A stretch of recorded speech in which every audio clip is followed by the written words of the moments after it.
예, 오늘은 은사의 성격이라는 제목으로 함께 말씀을 생각해 보겠습니다. 우리가 교회 안에서 어떤 성령의 은사에 대해서 아마 경험들도 많이 계시고 잘 알고 계실 겁니다. 하지만 가만히 또 생각해 보면 우리가 어떤 성경적인 은사에 대한 체계적인 지식을 배우지는 못했던 것 같아요. 그냥 어린 시절부터 또 그 목사님의 특징에 따라 이런저런 이야기들을 많이 듣고 또 여러분들이 또 체험하고 경험하기는 했지만 제대로 우리가 배우지는 못했다는 생각을 해보게 됩니다. 그래서 뭐 여전히 지금도 그렇습니다만 과거에도 교회 안에서 이 은사 문제로 좀 시끄러운 일들이 많이 생기곤 했죠. 뭐 아주 극단적인 예로 그 예배 시간에 막 방언을 하시는 분들도 계셨고요. 또 성령춤을 춘다고 해서 막 그렇게 일어나서 막 춤추시는 분들도 간혹 계시고 계셨던 걸로 기억을 합니다. 뭐 그냥 그렇구나 하고 다들 이해하고 또 자연스럽게 넘어가는 경우도 있었지만 어쩔 때는 이제 설교할 때 그런 일들이 벌어지고 그러면 또 예배에 방해가 되기 때문에 또 우리가 그런 것들에 대해서 좀 경계를 하고 또 경고를 하기도 했습니다. 아무튼 그럼에도 불구하고 아마 우리 한국교회 대부분의 우리 그리스도인들은 이 성령의 은사에 대해서 좋게 생각할 거예요. 좋은 거다. 나도 그런 은사가 있었으면 좋겠다. 아마도 그런 사모하는 마음들도 있을 겁니다. 자, 우리가 이 은사에 대해서 뭐 처음 기초부터 다 살펴보기에는 좀 어려움이 있고요. 또 오늘 성경에 나오는 본문에 나오는 그런 각종 은사의 종류들이 있습니다. 우리가 오해하면 안 되는 건 이게 은사의 전부는 아니에요. 대표적인 것들을 기록해 놨을 뿐이지 은사라고 하는 말은 한마디로 하나님이 우리에게 선물로 주시는 어떤 뭐 능력 이런 것들이기 때문에 그거는 뭐 굉장히 다양할 수가 있습니다.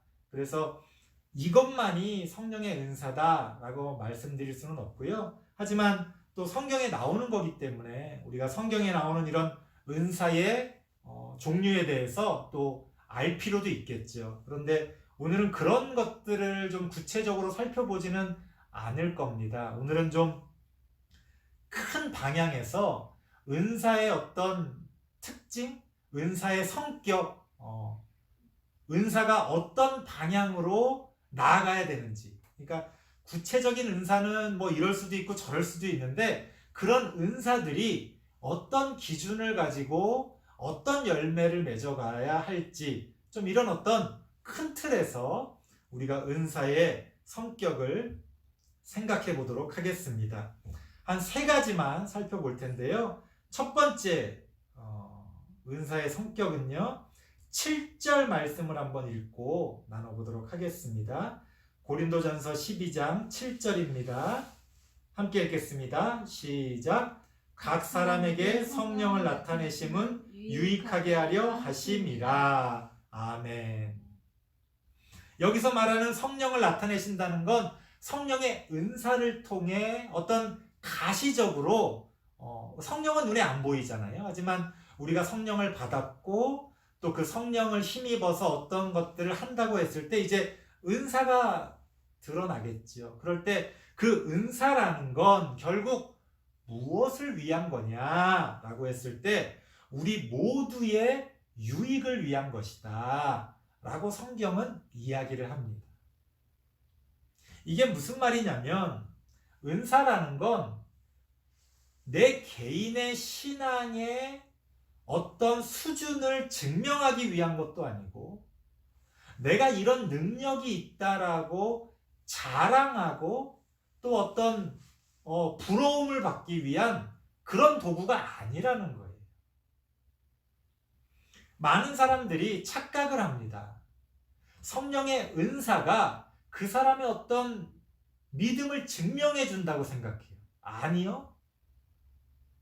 심지어는요, 믿음이 없어도 성령의 은사를 받을 수가 있습니다. 믿음이 부족해도 성령의 은사를 받을 수가 있습니다. 어떻게 그게 가능합니까? 성령의 은사라는 건 하나님이 우리 모두의 유익을 위해서 사용하시는 도구이기 때문에 그렇습니다. 그래서 성경에 하나님이 하나님을 믿지 않는 사람들을 선택해서 어떤 일들을 하실 때 그 사람들을 선택하고 그 사람들에게 주시는 능력이 뭡니까? 그것도 은사죠. 그것도 은사예요. 그러니까 성령의 은사라는 게 어떤 사람의 믿음을 보장해 주는 건 아니에요. 과거에 마치 방언을 받으면 그 방언이 어떤 나의 믿음과 나의 구원을 증명해 주는 어떤 것이냐 생각했었던 그런 오해들이 많이 있었습니다. 전혀 성경에 그런 근거는 없어요. 물론 방언을 통해 또 여러 가지 많은 또 좋은 그런 유익함들을 우리가 얻을 수가 있을 겁니다. 자기 자신도 그렇고 남도 그렇고. 하지만 그럼에도 불구하고 그 방언이 혹은 어떤 성령의 은사가 나의 믿음의 어떤 수준 혹은 믿음이 있고 없고 이런 걸 증명해 주는 건 아니라는 거예요. 그러니까 자랑할 것도 없죠. 자랑할 것도 없죠. 얼마나 많은 사람들이 과거에 그런 은사를 자랑하고 뭐 본인은 자랑하지 않는다고 이야기하겠지만 뭐 얼굴을 딱 보니까 아주 자랑스러워 하던데 뭐 그렇죠? 그 은사를 받은 분들을 보면은 아주 그냥 자랑스러워해요. 그리고 또 주변 사람들도 부러워하고. 그러니까 본인의 의도와 상관없이 그게 자랑이 될 수가 있는 거지. 하지만 성령의 은사는 결코 자랑할 거리가 못 된다. 그것은 그저 다른 사람 혹은 나에게 어떤 유익함을 주기 위해 하나님이 그때그때 사람에 따라 주시는 것이지 그걸 가지고 어떤 나의 믿음이 증명된다거나 혹은 남에게 자랑거리처럼 이렇게 어떤 비춰질 수 있는 그런 모습은 결코 바람직하지가 못하다는 겁니다. 그래서 성령의 은사가 무엇이건 어떠하건 상관없이 그 성령의 은사는 그저 우리 모두의 유익을 위해 사용되어야 된다. 그렇게 우리가 생각하면 될 것 같습니다. 두 번째는 뭐냐? 11절 말씀 같이 한번 읽어볼게요. 11절 시작. 이 모든 일은 같은 한 성령이 행하사 그의 뜻대로 각 사람에게 나누어 주시는 것이니라. 은사라는 건 결국 하나님의 뜻을 이루어 가기 위한 도구라는 겁니다. 단지 우리의 유익만을 위한 것도 아니고 그것을 통해 하나님의 뜻을 이루어 가기 위한 거라는 거예요. 방금 읽은 말씀에 그의 뜻대로라는 건 성령의 뜻대로인데 성령이라는 건 하나님의 영이잖아요. 그래서 성령은 하나님의 마음 깊은 뜻을 알고 계시거든요. 그러니까 성령의 뜻대로라는 건 하나님의 뜻대로라는 거지. 하나님은 그때그때 필요에 따라 하나님의 뜻을 이루어 가시기 위해 우리에게 은사를 주십니다. 그게 어떤 이 세상에서의 성공을 보장하거나 혹은 이 세상에서의 어떤 성공을 위한 도구가 될 수는 없는 거예요. 성령의 은사를 통해 돈을 벌어서 부자가 된다? 성령의 은사를 통해 유명해져서 아주 높은 그런 어떤 명예를 얻는다? 말도 안 되는 거예요. 성령의 은사는 그저 하나님의 뜻을 이루어가기 위한 겁니다. 그래서 항상 조심해야 돼요. 마귀가 그걸 이용합니다. 똑같은 성령의 은사인데 그게 종이 한 장 차이로 하나님의 뜻을 이룰 수도 있고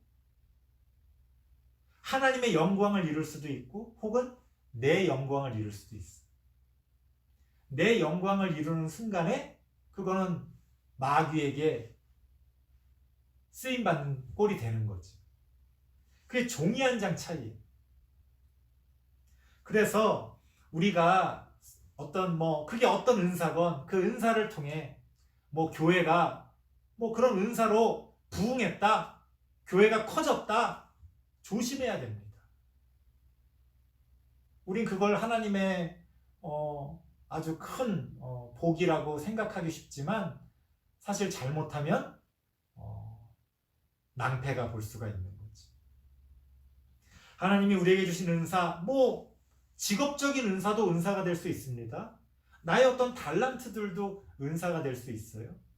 우리가 그것을 통해 하나님의 뜻을 궁극적으로 이루어가야 되는데 그냥 그걸 통해 내가 돈 많이 벌고 내가 높은 자리에 올라가고 내가 사람들에게 부러움을 받는다면 아무 의미가 없는 거예요. 그래서 목사들이 가장 위험한 사실은 자리에 있습니다. 하나님의 말씀을 가르친다고 하는 아주 귀한 그런 은사 아닙니까? 그런데 그것을 통해 자칫 잘못하면 하나님의 뜻을 이루어가기보다는 엉뚱한 결과들을 나타낼 수가 있다는 거예요. 그래서 목사들이 설교를 잘해서 유명해지고 사실 별로 바람직한 거 아닙니다. 바람직한 거 아니에요. 본의 아니게 유명해진 목사님들이 계시다면 자중해야 돼요. 까딱 잘못하면 마귀에게 쓰임받기 십상입니다. 본인의 뜻과는 상관없이. 은사라는 게 그렇게 이 양날의 검이에요. 잘 쓰면 너무너무 유익한 그런 어떤 열매들을 맺을 수가 있지만 까딱 잘못하면 모든 것을 망쳐버리는 그런 원흉이 될 수도 있습니다. 그렇기 때문에 여러분, 은사가 없다고 해서 너무 좌절하지 마세요. 아마 여러분들 가운데는 나는 왜 방언을 못할까? 나는 왜 이렇게 기도를 잘 못할까? 나는 왜 이런저런 능력이 없을까? 아마 그런 것들 때문에 남과 비교하면서 고민해보거나 좌절해보신 분들 계실 겁니다. 전혀 그럴 필요가 없어요. 하나님은 우리에게 주신 만큼 그 열매를 원하시기 때문에 어떻게 보면 내가 가진 게 많으면 가진 게 많은 만큼의 더 큰 책임이 있는 거예요. 숙제가 더 큰 거죠. 부러워할 일이 아닙니다. 나중에 하나님이 그 결과에 대해서 정산하실 때 사실은 능력이 더 많고 더 유명하고 더 하나님의 뜻을 이룰 만한 기회가 많았던 사람들이 하나님 앞에 오히려 더 큰 책망을 받을 수도 있는 거지. 그렇기 때문에 은사라는 건 절대 우리를 교만하게 만들 수가 없는 거예요. 그건 그저 하나님이 나를 도구로 사용하셔서 하나님의 뜻을 이루어가기 위한 것이라는 것을 항상 잊지 말고 우리는 겸손하게 은사가 있으면 있는 만큼 더 겸손하게 낮은 곳으로 보이지 않는 곳으로 그렇게 나아갈 필요가 있다. 그런 말씀을 드리겠습니다. 마지막 세 번째는요. 31절 말씀 한번 같이 읽어보겠습니다.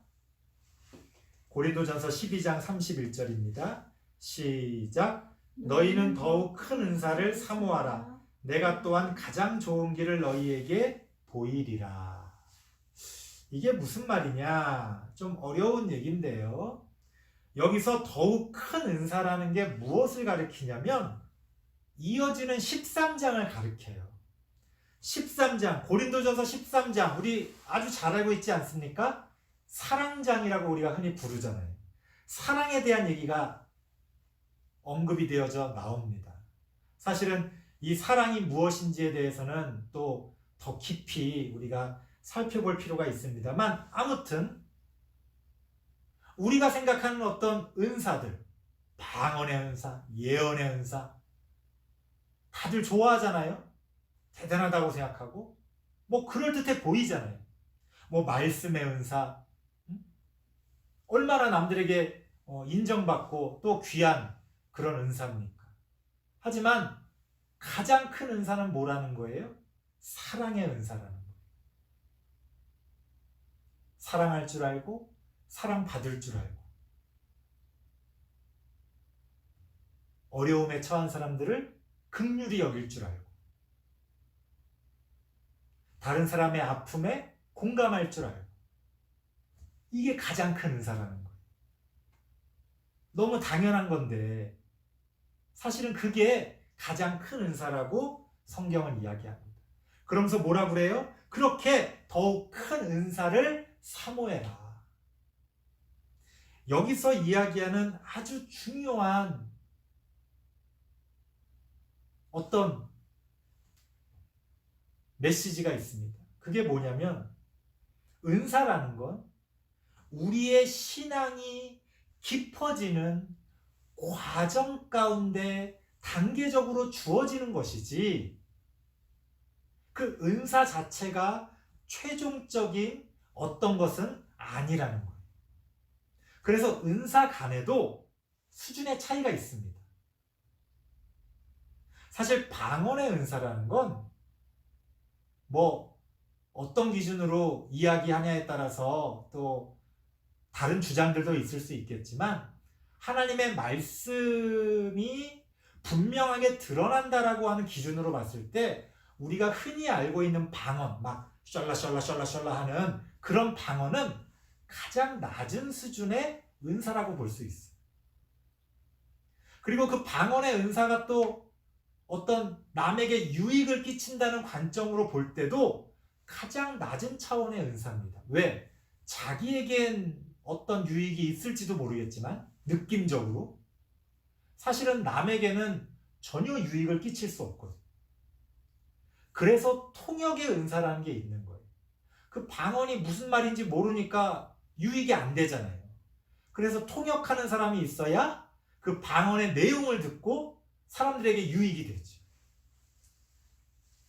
그래서 방언의 은사보다 통역의 은사가 더 중요하고 통역의 은사보다 더 분명하게 하나님의 말씀을 가르치는 지식의 은사, 지혜의 은사가 더 중요한 거예요. 그런데 우리는 거꾸로 알고 있죠.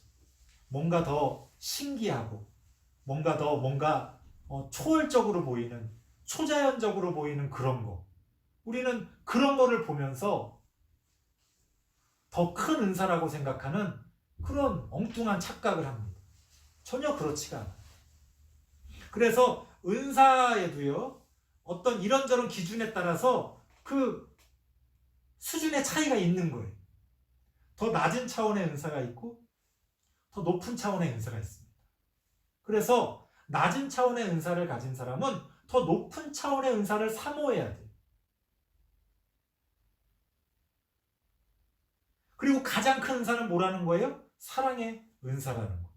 이렇게 은사라는 건 우리의 신앙이, 우리의 영혼이 신앙적으로 하나님의 뜻에 맞아가고 하나님의 뜻을 이루어가고 하나님의 뜻을 구현해가고 그렇게 성장하고 깊어지는 그러한 어떤 과정 가운데 주어지는 하나의 어떤 단계들일 뿐이지 은사 자체가 최종적으로 어떤 것을 드러내는 그런 결과물은 아니라는 겁니다.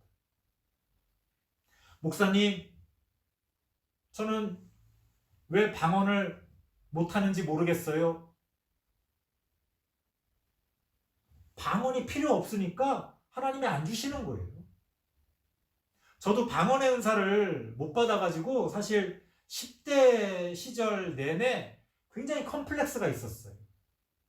나름 굉장히 믿음 좋다는 그런 사람이었고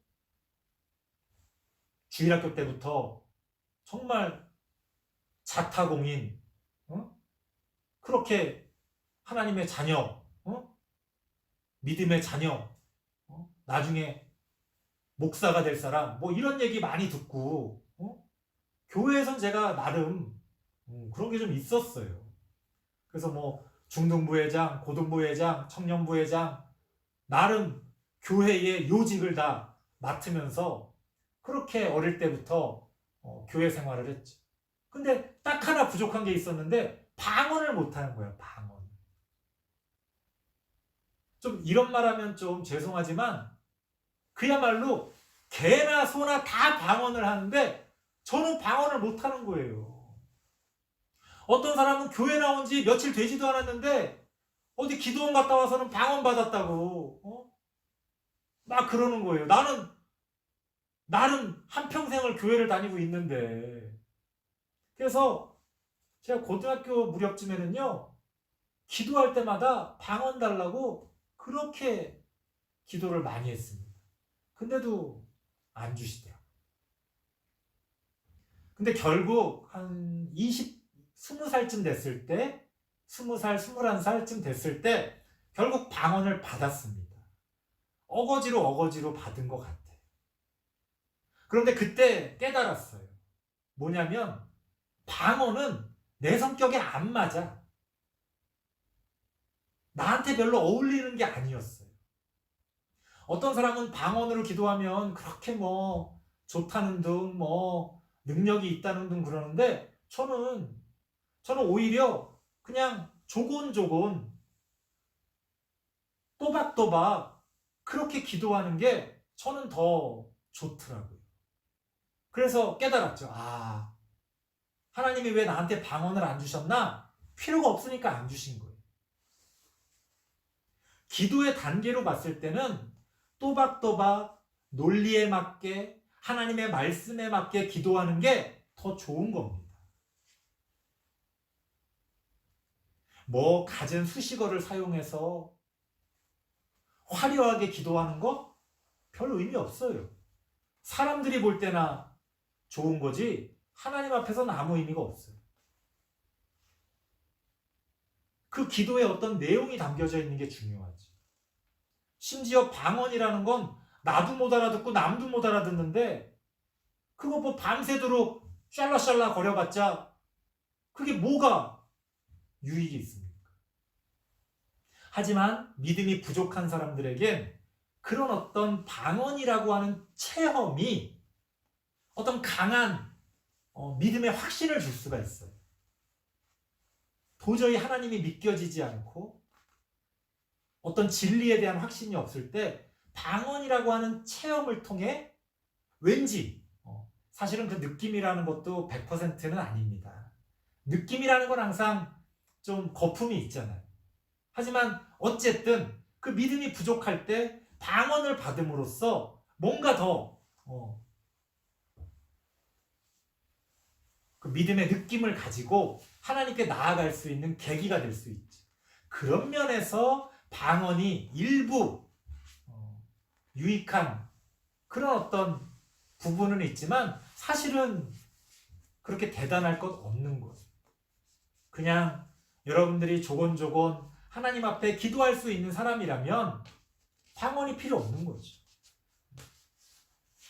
그래서 이 은사라는 것은 우리가 자꾸만 무슨 계급장처럼 1병, 2병, 짝대기 하나, 둘, 병장 뭐 이런 것처럼 이런 어떤 은사의 어떤 종류나 은사의 어떤 화려함을 가지고 계급장 달듯이 그렇게 사람을 판단하고 나누는 것은 그건 완전히 잘못된 그런 어떤 행동이라고 볼 수 있습니다. 은사는 그런 게 아니다.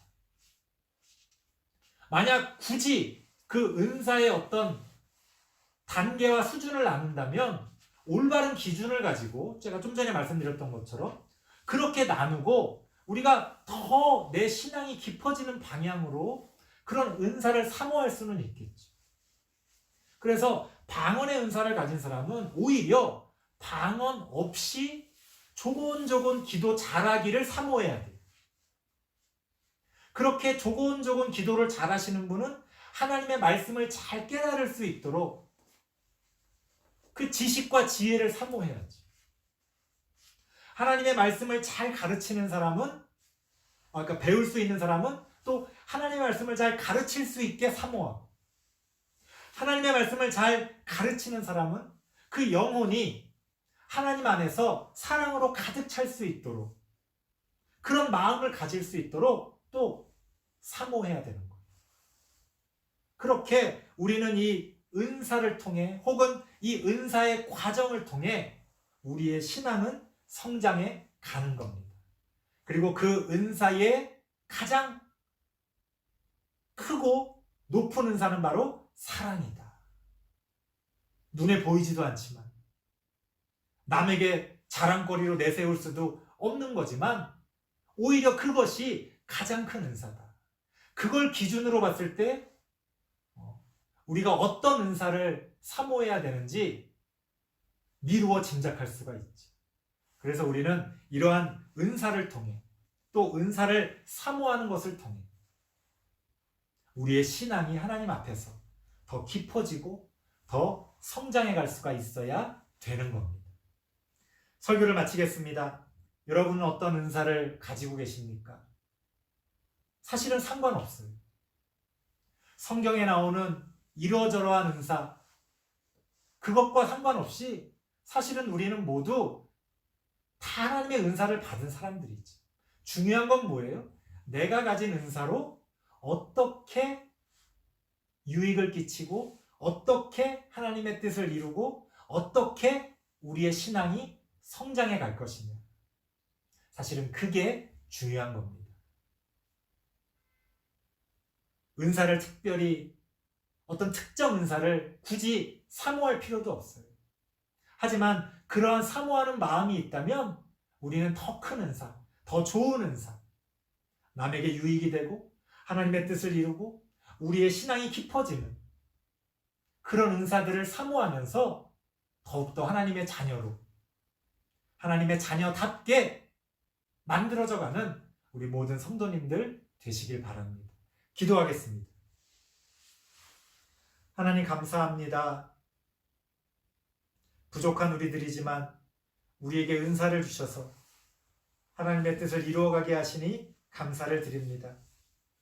때로는 내가 어떤 은사를 갖고 있는지 알 수 없을 때도 있지만 그럼에도 불구하고 내가 가진 모든 것들로 다른 사람들에게 유익을 끼치며 하나님의 뜻을 이루며 우리의 신앙이 성장해 갈 수 있도록 하나님 함께하여 주시옵소서. 예수님의 이름으로 기도드리옵나이다. 아멘.